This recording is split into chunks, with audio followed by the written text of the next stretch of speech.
In a 2016 McKinsey's Women Matter report, only 5% of CEOs, 22% of cabinet members, and 24% of parliamentarians in Africa are women. These statistics sharply contrast the rich history of women's leadership on the continent. From Vera Chiwa, a founding member of the Malawi Congress Party, who led the country to win independence, to Funmilayo Ransome-Kuti, founder of the Abeokuta Women's Union in Nigeria, who protested the lack of women's representation in decision-making corridors. Africa thrives on the often undocumented stories of leadership by African women.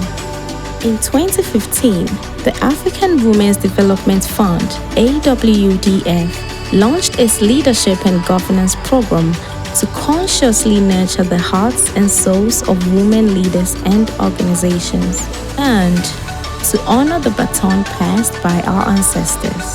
The program uses one-on-one and collective coaching to mentor senior, mid-level leaders and governance boards of African women's organizations.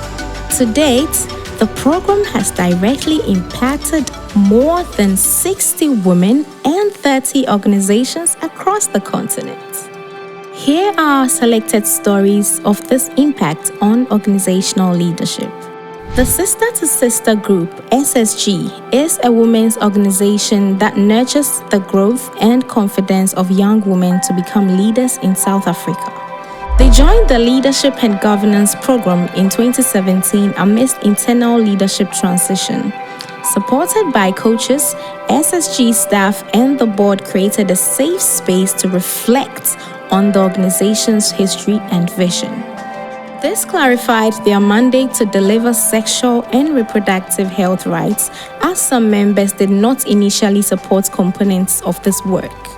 Sensitive issues like nepotism that reproduced a culture of complacency were also openly discussed.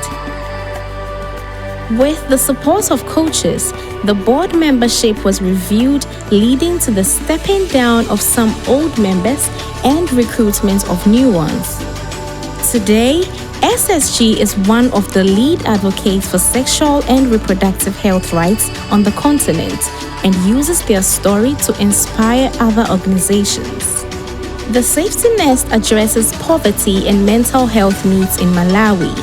Since its establishment in 2002, they were headed by the founding executive director, who also selected the board of trustees without elections since there was no general assembly. Moreover, their management policies were outdated and made adherence to processes difficult. In 2017, the Safety Nest requested capacity support from AWDF, through which they were assigned a coach and received their first board governance training the same year. The training set the stage for change and allowed board members and staff to openly speak out on internal issues, like the need to re-envision their mandate. They also voted to reconstitute their board with a majority of women in line with their mission to advance women's rights. This allowed for previously excluded women staff to get involved in decision-making. A policy alone cannot change an institution. The change at Safety Nest started with internal recognition for the need to build structures and processes.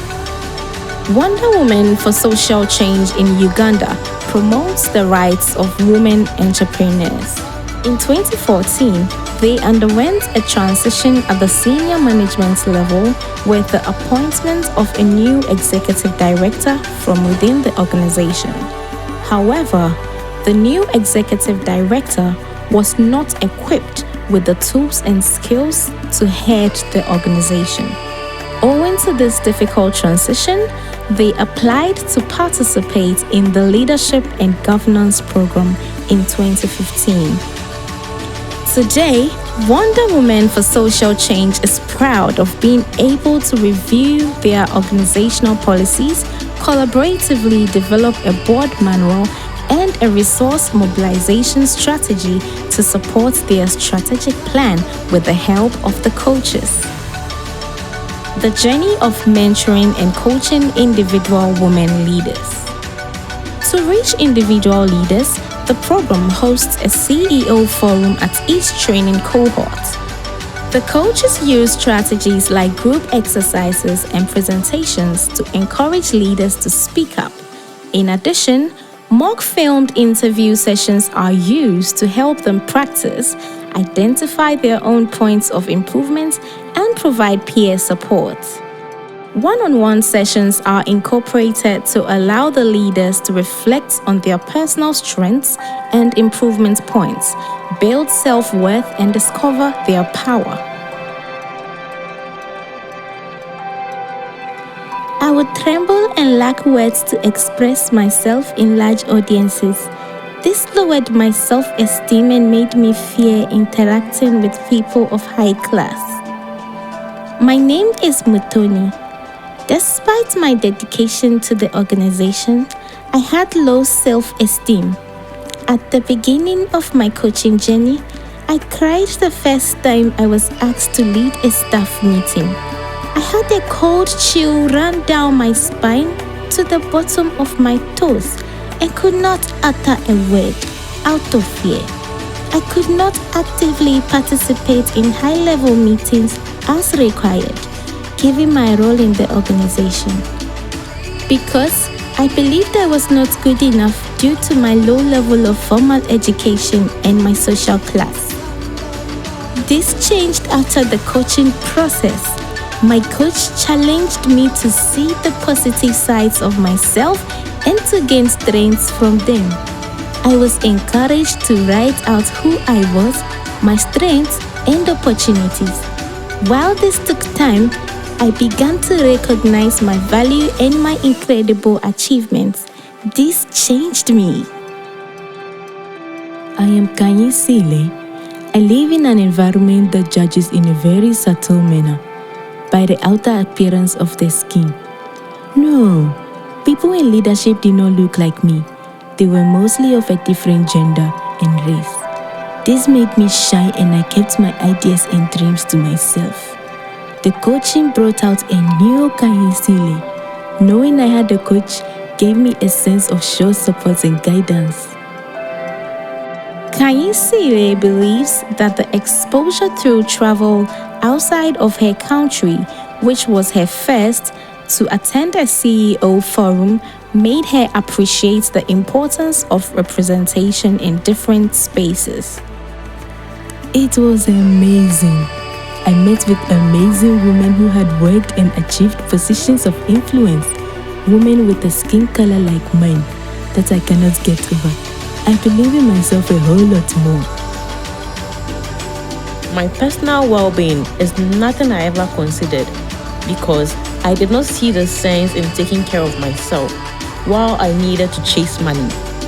Through the coaching, I learned that leadership should be transformative and that effective leaders give birth to leaders. Gasira feels that her most significant achievements throughout the coaching process were finding her self-confidence, as she now believes that one needs this to be able to truly grow.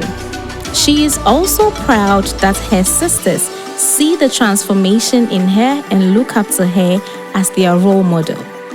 Gasira believes that having a mentor is very helpful for personal growth. It makes things easier. As a woman living with disability, Zawadi overcame stigma to lead with strength. The program builds my self-esteem and confidence to articulate sensitive issues in our work, like the prevention of gender-based violence. I discovered the power within me which I never knew I had, and I have been able to transfer this power to the women and girls with disabilities that I work with at the grassroots. I also have a deeper sense of belonging with other staff members as a result of this project. These stories are only a pinch of the enormous experiences of African women breaking the glass ceiling to transform their organizations and communities. The AWDF Leadership and Governance Program continues to bring more women and organizations into this space with the goal of shifting beliefs to do what African women do best: lead.